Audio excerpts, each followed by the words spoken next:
BTV देख रहे ਸਾਰੇ ਦਰਸ਼ਕਾਂ ਨੂੰ ਪਿਆਰ ਭਰੀ ਸਤਿ ਸ਼੍ਰੀ ਅਕਾਲ। ਮੈਂ ਸਿਮਰਨਜੀਤ ਕੌਰ ਲੈ ਕੇ ਹਾਜ਼ਰ ਹਾਂ ਕੈਨੇਡਾ ਅਤੇ ਅੰਤਰਰਾਸ਼ਟਰੀ ਖਬਰਾਂ ਦਾ ਬੁਲੇਟਿਨ। ਸਭ ਤੋਂ ਪਹਿਲਾਂ ਸ਼ੁਰੂਆਤ ਕਰਦੇ ਹਾਂ ਮੁੱਖ ਖਬਰਾਂ ਦੇ ਨਾਲ। ਯੂਕਰੇਨ ਨੇ ਮਨਾਇਆ ਸੁਤੰਤਰਤਾ ਦਿਵਸ ਅਤੇ ਨਾਲ ਹੀ ਰੂਸ ਨਾਲ ਲੜਦੇ ਰਹਿਣ ਦੀ ਖਾਧੀ ਸਹੁੰ। ਨਾਈਜੀਰੀਆ ਦੀ ਰਾਜਧਾਨੀ 'ਚ ਇਮਾਰਤ ਡਿੱਗਣ ਕਰਕੇ 2 ਲੋਕਾਂ ਦੀ ਮੌਤ ਅਤੇ ਕਈਆਂ ਦੇ ਫਸੇ ਹੋਣ ਦਾ ਖਦਸ਼ਾ। अंतरराष्ट्रीय विद्यार्थियों ਲਈ ਕੈਨੇਡਾ 'ਚ ਰਿਹਾਇਸ਼ ਨਾ ਮਿਲਣਾ ਬਣੀ ਸਮੱਸਿਆ। ਕਿਹਾ ਕੈਨੇਡਾ 'ਚ ਪੜ੍ਹਨਾ ਚਾਹੁੰਦੇ ਹਾਂ ਪਰ ਨਹੀਂ ਮਿਲ ਰਹੀ ਕੋਈ ਰਿਹਾਇਸ਼। ਕੈਲਗਰੀ ਪੁਲਿਸ ਨੇ ਬਜ਼ੁਰਗਾਂ ਨੂੰ ਨਿਸ਼ਾਨਾ ਬਣਾਉਣ ਵਾਲੇ ਫਰਨੈਸ ਇਨਸਪੈਕਸ਼ਨ ਸਕੈਮਸ ਨੂੰ ਲੈ ਕੇ ਦਿੱਤੀ ਚੇਤਾਵਨੀ। ਹੁਣ ਖਬਰਾਂ ਵਿਸਥਾਰ ਦੇ ਨਾਲ। ਜਿਵੇਂ ਕਿ Alberta health services Diana life lab ਸੰਚਾਲਨ ਨੂੰ ਤਿਆਰ ਕਰਨ ਦੀ ਤਿਆਰੀ ਕਰ ਰਹੀ ਹੈ।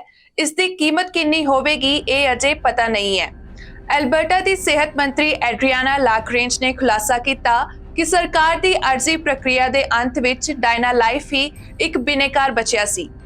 ਕੈਲਗਰੀ ਦੇ ਪੀਟਰ ਲੋਹਿਡ ਹਸਪਤਾਲ ਵਿੱਚ ਬਿਆਨ ਦਿੰਦੇ ਹੋਏ ਸਿਹਤ ਮੰਤਰੀ ਨੇ ਕਿਹਾ ਕਿ ਜਿਸ ਸਮੇਂ ਤੱਕ RFP ਨੂੰ ਨਿਰਧਾਰਿਤ ਕੀਤਾ ਗਿਆ ਉਸ ਸਮੇਂ ਸਿਰਫ ਇੱਕ ਕੰਪਨੀ ਹੀ ਬਚੀ ਸੀ ਜੋ ਕਿ ਡਾਇਨਾ ਲਾਈਫ ਸੀ, ਪਰ ਸ਼ਾਇਦ RFP ਨੂੰ ਦੁਬਾਰਾ ਖੋਲ੍ਹਣ ਲਈ ਉਸ ਸਮੇਂ ਕੁਝ ਚਰਚਾ ਹੋਣੀ ਚਾਹੀਦੀ ਸੀ। ਇਸ ਦੇ ਨਾਲ ਹੀ ਇਸ ਮੁੱਦੇ ਤੇ ਗੱਲ ਕਰਦਿਆਂ ਐਲਬਰਟਾ ਦੀ NDP ਨੇ ਇੱਕ ਬਿਆਨ ਵਿੱਚ ਸੂਬਾਈ ਸਰਕਾਰ ਦੀ ਆਲੋਚਨਾ ਕਰਦਿਆਂ ਹੋਏ ਕਿਹਾ ਕਿ ਇਸ ਵਿਸ਼ੇ 'ਚ ਐਪਲੀਕੇਸ਼ਨਸ ਦੀ ਘਾਟ ਦਾ ਹੋਣਾ ਮੁੜ ਵਿਚਾਰ ਕਰਨ ਦੀ ਵਜ੍ਹਾ ਹੋਣੀ ਚਾਹੀਦੀ ਸੀ।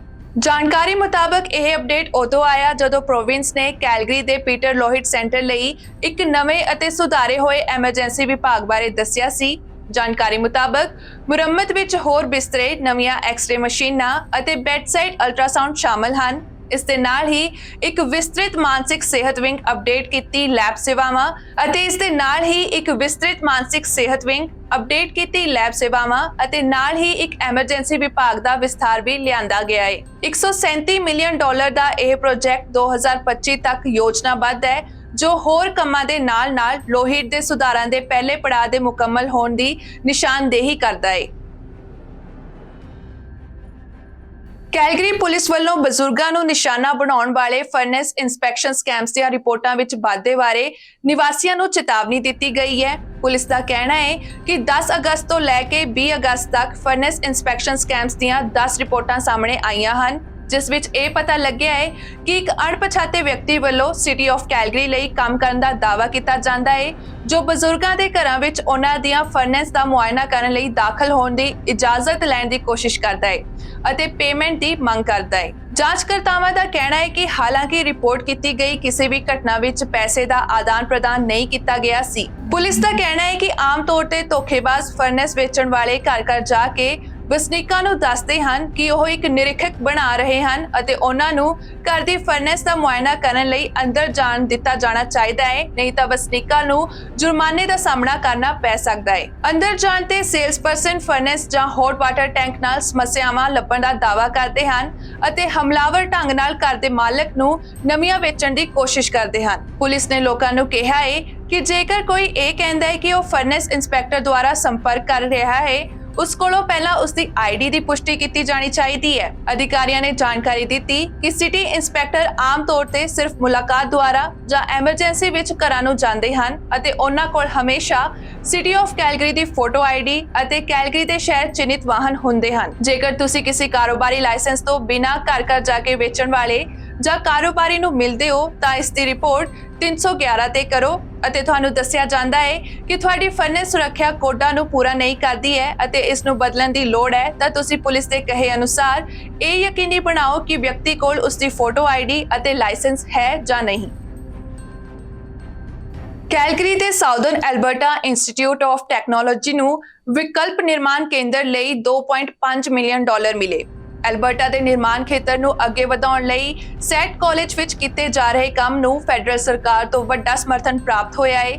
ਕੈਲਗਰੀ ਕੈਂਪਸ ਵਿੱਚ ਇੱਕ ਵਿਕਲਪਿਕ ਉਸਾਰੀ ਟੈਕਨੋਲੋਜੀ ACT ਕੇਂਦਰ ਸਥਾਪਿਤ ਕਰਨ ਲਈ ਇੰਸਟੀਚਿਊਟ ਨੂੰ ਕੁੱਲ $2.5 ਮਿਲੀਅਨ ਦਿੱਤੇ ਜਾ ਰਹੇ ਹਨ। ਇਹ ਪ੍ਰੋਜੈਕਟ 2025 ਵਿੱਚ ਪੂਰਾ ਹੋਣ ਤੋਂ ਬਾਅਦ ਕੈਨੇਡਾ ਦੇ ਨਿਰਮਾਣ ਖੇਤਰ ਦੁਆਰਾ ਵਰਤੀਆਂ ਜਾਣ ਵਾਲੀਆਂ ਨਵੀਆਂ ਤਕਨੀਕਾਂ ਨੂੰ ਵਿਕਸਿਤ ਕਰਨ ਲਈ ਨਿਰਮਾਣ, ਆਟੋਮੇਸ਼ਨ, ਰੋਬੋਟਿਕਸ ਅਤੇ ਸਮੱਗਰੀ ਵਿਗਿਆਨ ਖੇਤਰ ਇੱਕ ਸੈਂਟਰ ਵਿੱਚ ਹੀ ਇਕੱਠੇ ਹੋ ਜਾਣਗੇ। ACT ਸਾਜ਼ ਸਾਮਾਨ ਅਤੇ ਪ੍ਰਯੋਗਸ਼ਾਲਾਵਾਂ ਦਾ ਘਰ ਹੋਵੇਗਾ ਜਿਸ ਦੀ ਵਰਤੋਂ ਛੋਟੇ ਅਤੇ ਮੱਧਮ ਆਕਾਰ ਦੇ ਕਾਰੋਬਾਰ, ਨਵੇਂ ਉਤਪਾਦਾਂ, ਪ੍ਰਕਿਰਿਆਵਾਂ ਅਤੇ ਸੇਵਾਵਾਂ ਦੀ ਜਾਂਚ ਅਤੇ ਵਿਕਾਸ ਕਰਨ ਲਈ ਕਰ ਸਕਦੇ ਹਨ।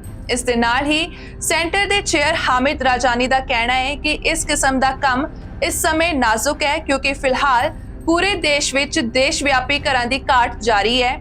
ਉਹਨਾਂ ਨੇ ਕਿਹਾ ਕਿ ਅਸੀਂ ਅਜੇ ਵੀ ਇਸ ਉਦਯੋਗ ਵਿੱਚ ਬਹੁਤ ਸਾਰੀਆਂ ਤਕਨੀਕਾਂ ਦੀ ਵਰਤੋਂ ਕਰ ਰਹੇ ਹਾਂ ਜੋ 50 ਸਾਲ ਪਹਿਲਾਂ ਦੀਆਂ ਹਨ। ਰਾਜਾਨੀ ਦਾ ਕਹਿਣਾ ਹੈ ਕਿ ਉਹ ਸਾਰੇ ਉਦਯੋਗ ਨੂੰ ਸਮੱਸਿਆ ਦੇ ਹੱਲ ਲਈ ਹੋਰ ਕੁਸ਼ਲ ਤਰੀਕੇ ਅਪਣਾਉਣ ਦੀ ਲੋੜ ਹੈ।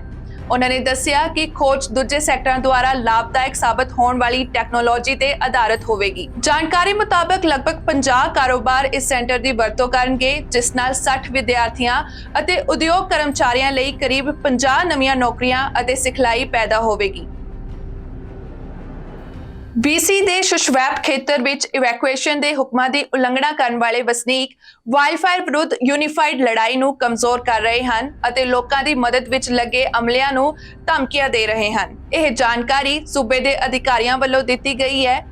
ਅਧਿਕਾਰੀਆਂ ਦਾ ਕਹਿਣਾ ਹੈ ਕਿ ਇਸ ਸਥਿਤੀ ਕਰਕੇ ਸੂਬੇ ਵਿੱਚ ਤਣਾਅ ਦਾ ਮਾਹੌਲ ਬਣਿਆ ਹੋਇਆ ਹੈ। ਵਾਈਲਡਫਾਇਰ ਨੂੰ ਲੈ ਕੇ ਜਾਣਕਾਰੀ ਦਿੰਦੇ ਹੋਏ ਐਮਰਜੈਂਸੀ ਪ੍ਰਬੰਧਨ ਮੰਤਰੀ ਬੋਵਿਨ ਮਾਨ ਨੇ ਕਿਹਾ ਕਿ ਮੀਂਹ ਅਤੇ ਸਾਫ਼ ਅਸਮਾਨ ਨੇ ਅੱਗ ਬੁਝਾਉਣ ਦੇ ਯਤਨਾਂ ਵਿੱਚ ਮਦਦ ਕੀਤੀ ਹੈ, ਜਿਸ ਨਾਲ ਜ਼ਮੀਨ ਤੇ ਸਥਿਤੀ ਤੇਜ਼ੀ ਨਾਲ ਠੀਕ ਹੁੰਦੀ ਜਾ ਰਹੀ ਹੈ। ਪਰ ਇਸ ਦੇ ਨਾਲ ਉਹਨਾਂ ਵੱਲੋਂ ਮੁੜ ਤੋਂ ਲੋਕਾਂ ਨੂੰ ਅਪੀਲ ਕੀਤੀ ਗਈ ਹੈ ਕਿ ਉਹ ਖੇਤਰ ਛੱਡ ਕੇ ਚਲੇ ਜਾਣ ਕਿਉਂਕਿ ਅਜੇ ਵੀ ਖਤਰੇ ਦੇ ਆਸਾਰ ਬਣੇ ਹੋਏ ਨੇ। ਬੋਵਿਨ ਨੇ ਕਿਹਾ, ਸਾਡੀ ਸਮੂਹਿਕ ਲੜਾਈ ਜੰਗਲ ਦੀ ਅੱਗ ਨਾਲ ਹੈ, ਪਰ ਅਜਿਹਾ ਕਰਨ ਲਈ ਸਾਡੇ ਯਤਨਾਂ ਨੂੰ ਇਕਜੁੱਟ ਹੋਣ ਦੀ ਲੋੜ ਹੈ। ਸਾਨੂੰ ਇੱਕ ਦੂਜੇ ਦੇ ਵਿਰੁੱਧ ਨਹੀਂ, ਸਗੋਂ ਇਕੱਠੇ ਕੰਮ ਕਰਨ ਦੀ ਲੋੜ ਹੈ। ਜ਼ਿਕਰਯੋਗ ਹੈ ਕਿ ਜਿਹੜੇ ਖੇਤਰਾਂ ਦੇ ਨੇੜੇ ਵਾਈਲਡਫਾਇਰ ਸ਼ੁਰੂ ਹੋਈ ਸੀ, ਉੱਥੋਂ ਦੇ ਰਹਿਣ ਵਾਲੇ ਹਜ਼ਾਰਾਂ ਲੋਕਾਂ ਨੂੰ ਖੇਤਰ ਛੱਡ ਕੇ ਜਾਣ ਦਾ ਹੁਕਮ ਦਿੱਤਾ ਗਿਆ ਸੀ।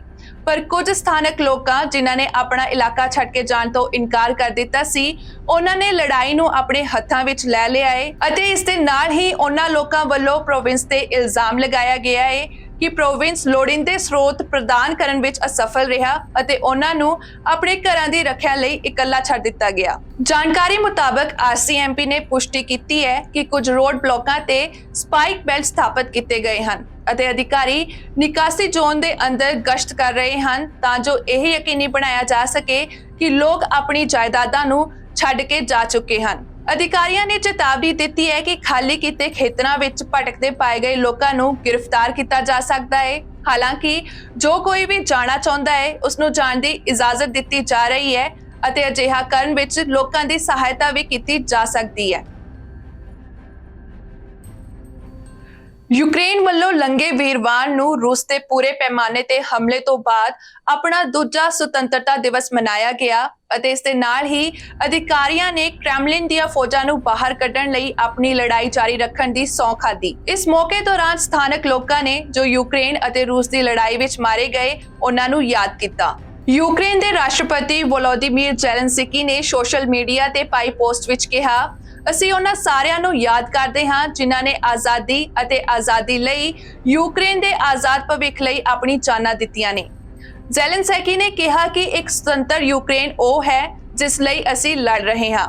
ਇਸ ਦੇ ਨਾਲ ਹੀ ਉੱਤਰ ਪੂਰਬੀ ਖਾਰਕਿਵ ਖੇਤਰ ਵਿੱਚ ਪਰਿਵਾਰਾਂ ਨੇ ਇੱਕ ਕਬਰਸਤਾਨ ਦਾ ਦੌਰਾ ਕੀਤਾ ਜਿੱਥੇ ਡਿੱਗੇ ਹੋਏ ਯੂਕਰੇਨੀ ਸੈਨਿਕਾਂ ਨੂੰ ਦਫਨਾਇਆ ਗਿਆ ਸੀ। ਯੂਰੋਪੀਅਨ ਯੂਨੀਅਨ ਦੀ ਵਿਦੇਸ਼ ਨੀਤੀ ਦੇ ਮੁਖੀ ਜੋਸੇਫ ਬੈਰੋਲ ਨੇ ਕਿਹਾ ਕਿ ਯੂਕਰੇਨ ਉਹਨਾਂ ਕਦਰਾਂ ਕੀਮਤਾਂ ਲਈ ਲੜ ਰਿਹਾ ਹੈ ਜਿਨ੍ਹਾਂ ਲਈ ਅਸੀਂ ਸਾਰੇ ਖੜੇ ਹਾਂ ਅਤੇ ਉਹ ਨੇ ਸੋਵਰਨਿਟੀ, ਆਜ਼ਾਦੀ ਅਤੇ ਖੇਤਰੀ ਅਖੰਡਤਾ। ਜ਼ਿਕਰਯੋਗ ਹੈ ਕਿ ਯੂਕਰੇਨ ਅਤੇ ਰੂਸ ਵਿਚਾਲੇ ਚੱਲ ਰਹੀ ਇਸ ਜੰਗ ਨੂੰ ਲਗਭਗ 18 ਮਹੀਨੇ ਹੋ ਗਏ ਨੇ ਅਤੇ ਇਸ ਲੜਾਈ ਨਾਲ ਯੂਕਰੇਨ ਨੂੰ ਵਿਦੇਸ਼ੀ ਸਹਿਯੋਗੀਆਂ, ਖਾਸ ਕਰਕੇ ਨੈਟੋ ਗੱਠਜੋੜ ਦੇ ਮੈਂਬਰਾਂ ਦੇਸ਼ ਦਾ ਸਮਰਥਨ ਮਿਲਿਆ ਹੈ ਜਿਨ੍ਹਾਂ ਨੇ ਕੀਵ ਨੂੰ ਆਧੁਨਿਕ ਨਵੇਂ ਹਥਿਆਰ ਪ੍ਰਦਾਨ ਕੀਤੇ ਹਨ ਅਤੇ ਇਹਨਾਂ ਨਵੇਂ ਹਥਿਆਰਾਂ ਨਾਲ ਯੂਕਰੇਨ ਨੂੰ ਇੱਕ ਜਵਾਬੀ ਹਮਲਾ ਕਰਨ ਦੀ ਹਿੰਮਤ ਮਿਲੀ ਹੈ। ਯੂਕਰੇਨ ਵੱਲੋਂ ਸੁਤੰਤਰ ਦਿਵਸ ਦੀ ਇਹ ਛੁੱਟੀ ਲਗਾਤਾਰ ਲੜਾਈ ਦੇ ਪਿਛੋਕੜ ਵਿੱਚ ਮਨਾਈ ਗਈ ਸੀ। ਯੂਕਰੇਨੀ ਫੌਜ ਦੇ ਖੁਫੀਆ ਬੁਲਾਰੇ ਐਂਡਰੀ ਯੂਸੋਵ ਦੇ ਅਨੁਸਾਰ ਯੂਕਰੇਨੀ ਖੁਫੀਆ ਇਕਾਈਆਂ ਯੂਕਰੇਨੀ ਜਲ ਸੈਨਾ ਦੇ ਨਾਲ ਮਿਲ ਕੇ ਰੂਸ ਦੇ ਕਬਜ਼ੇ ਵਾਲੇ ਕ੍ਰੀਮੀਆ ਦੇ ਪੱਛਮੀ ਪਾਸੇ ਤੇ ਰੂਸੀ ਫੌਜੀ ਸੰਪਤੀਆਂ ਤੇ ਹਮਲਾ ਕਰਨ ਲਈ ਉਤਰੀਆਂ ਹਨ। ਇਸ ਦੌਰਾਨ ਗਵਰਨਰ ਅਲੈਗਜ਼ੈਂਡਰ ਪ੍ਰੋਕੋਡਿਨ ਨੇ ਕਿਹਾ ਕਿ ਯੂਕਰੇਨ ਦੇ ਦੱਖਣੀ ਖੇਸਨ ਖੇਤਰ ਵਿੱਚ ਇੱਕ ਰੂਸੀ ਹਮਲੇ ਨੇ ਇੱਕ 7 ਸਾਲ ਦੀ ਬੱਚੀ ਨੂੰ ਬੁਰੀ ਤਰ੍ਹਾਂ ਜ਼ਖਮੀ ਕਰ ਦਿੱਤਾ ਜਿਸ ਦਾ ਘਰ ਹਮਲੇ ਵਿੱਚ ਪ੍ਰਭਾਵਿਤ ਹੋਇਆ ਸੀ। ਨਾਈਜੀਰੀਆ ਦੀ ਰਾਜਧਾਨੀ ਅਬੂਜਾ ਵਿੱਚ ਇੱਕ ਇਮਾਰਤ ਦੇ ਢਹਿ ਜਾਣ ਤੋਂ ਬਾਅਦ ਲੰਘੇ ਵੀਰਵਾਰ ਨੂੰ ਬਚਾਅ ਕਰਮਚਾਰੀ ਬਚੇ ਲੋਕਾਂ ਦੀ ਭਾਲ ਕਰ ਰਹੇ ਸੀ, ਜਿਸ ਵਿੱਚ 2 ਲੋਕਾਂ ਦੀ ਮੌਤ ਹੋ ਗਈ ਜਦੋਂ ਕਿ ਕਈਆਂ ਦੇ ਫਸੇ ਹੋਣ ਦਾ ਖਦਸ਼ਾ ਬਰਕਰਾਰ ਹੈ।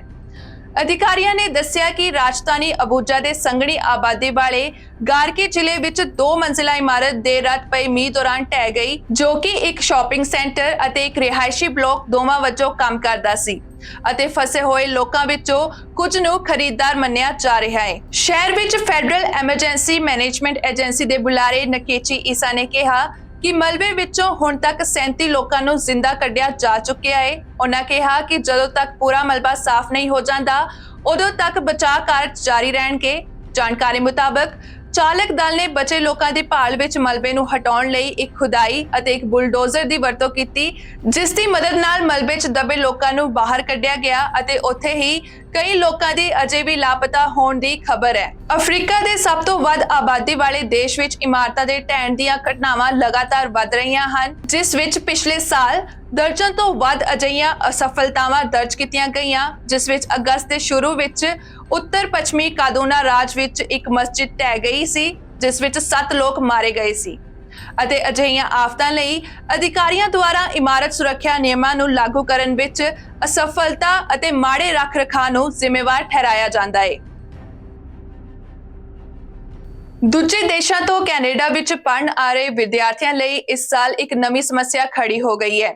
ਅੰਤਰਰਾਸ਼ਟਰੀ ਵਿਦਿਆਰਥੀਆਂ ਦਾ ਕਹਿਣਾ ਹੈ ਕਿ ਉਹ ਕੈਨੇਡਾ ਵਿੱਚ ਪੜ੍ਹਨਾ ਤਾਂ ਚਾਹੁੰਦੇ ਨੇ, ਪਰ ਰਹਿਣ ਦੀ ਥਾਂ ਨਾ ਮਿਲਣ ਕਰਕੇ ਉਹਨਾਂ ਨੂੰ ਪਰੇਸ਼ਾਨੀ ਦਾ ਸਾਹਮਣਾ ਕਰਨਾ ਪੈ ਰਿਹਾ ਹੈ, ਜਿਸ ਨੂੰ ਲੈ ਕੇ ਇੱਕ ਜਾਰਜ ਬ੍ਰਾਊਨ ਅੰਤਰਰਾਸ਼ਟਰੀ ਵਿਦਿਆਰਥੀ ਹਰਸ਼ਲ ਨੇ ਕਿਹਾ ਕਿ ਉਸਨੇ ਸਕੂਲੀ ਸਾਲ ਲਈ ਟੋਰਾਂਟੋ ਵਿੱਚ ਰਹਿਣ ਲਈ ਜਗ੍ਹਾ ਲੱਭਣ ਲਈ ਸਿਰਫ ਮਹੀਨਿਆਂ ਦਾ ਕਿਰਾਇਆ ਅਦਾ ਕੀਤਾ, ਜਿਸ ਲਈ ਉਸਨੂੰ ਆਪਣੇ ਪਰਿਵਾਰ ਦੀ ਸੇਵਿੰਗਸ ਦੀ ਵਰਤੋਂ ਕਰਨੀ ਪਈ ਅਤੇ ਫਿਰ ਵੀ ਉਸ ਨੂੰ ਰਹਿਣ ਲਈ ਕੋਈ ਸਹੀ ਜਗ੍ਹਾ ਨਹੀਂ ਲੱਭੀ। ਵਿਦਿਆਰਥੀ ਨੇ ਕਿਹਾ ਕਿ ਰਿਹਾਇਸ਼ ਦੀ ਭਾਲ ਪਿਛਲੇ 4 ਮਹੀਨਿਆਂ ਤੋਂ ਚੱਲ ਰਹੀ ਹੈ ਅਤੇ ਬਿਨਾਂ ਜਵਾਬ ਦਿੱਤੇ ਉਸ ਦੀ ਰੈਂਟਲ ਅਰਜ਼ੀਆਂ ਨੂੰ ਰੱਦ ਕਰ ਦਿੱਤਾ ਗਿਆ ਸੀ, ਜਿਸ ਨਾਲ ਉਹ ਹੈਰਾਨ ਸੀ ਕਿ ਜੇਕਰ ਕੋਈ ਰਿਹਾਇਸ਼ ਉਪਲਬਧ ਨਹੀਂ ਸੀ ਤਾਂ ਉਸ ਨੂੰ ਕੈਨੇਡਾ ਆਉਣ ਦਾ ਸੱਦਾ ਕਿਉਂ ਦਿੱਤਾ ਗਿਆ। ਜਾਣਕਾਰੀ ਮੁਤਾਬਕ ਅੰਤਰਰਾਸ਼ਟਰੀ ਵਿਦਿਆਰਥੀਆਂ ਦੀ ਆਮਦ ਲਗਾਤਾਰ ਵੱਧ ਰਹੀ ਹੈ।